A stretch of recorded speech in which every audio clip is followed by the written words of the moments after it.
অদ্ভুত এক বর্ষসেরা ওয়ানডে একাদশ ঘোষণা করলো আইসিসি। 2024 সালের বর্ষসেরা এই একাদশে নেই ইন্ডিয়া, ইংল্যান্ড, অস্ট্রেলিয়া, নিউজিল্যান্ড ও সাউথ আফ্রিকার কোনো প্লেয়ার। বাংলাদেশের কোনো ক্রিকেটারও জায়গা করে নিতে পারেনি আইসিসি ঘোষিত এই স্কোয়াডে।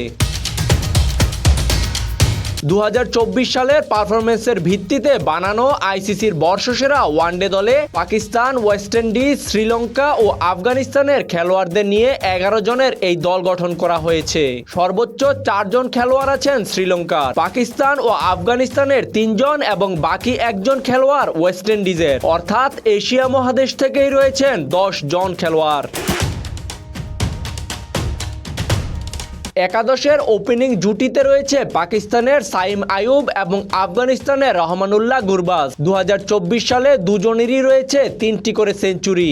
সাইমের বছর জুড়ে ব্যাটিং গড় ছিল 64 এবং গুরবাজের গড় রান 48।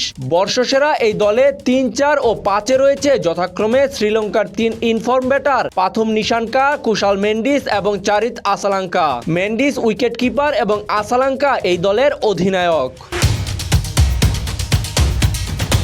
বর্ষসেরা এই দলে 6 ব্যাটিংয়ে নামবেন ওয়েস্ট ইন্ডিজের বাঁহাতি শেফরেন রাদারফোর্ড, 7-এ আফগানিস্তানের pace bowling allrounder Azmatullah Omarzai, 8 নম্বরে রয়েছে শ্রীলঙ্কার স্পিন অলরাউন্ডার ওয়ানিন্দু হাসারাঙ্গা। গত বছর 10 ম্যাচে 26 উইকেট নেন এই লঙ্কান বোলার। 9 নম্বরে রয়েছে পাকিস্তানের তারকা পেসার শাহিন শাহ আফ্রিদি। গত বছর 6 ম্যাচে 15 উইকেট শিকার করেন এই বাঁহাতি পেসার। 10-এ রয়েছে পাকিস্তানেরই আরেক পেসার হারিস রউফ।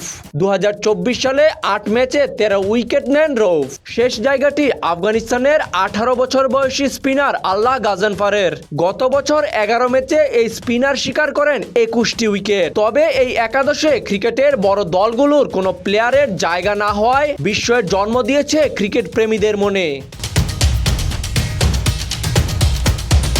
তাজিম আশরাফ, বিডি আর্কাইভ।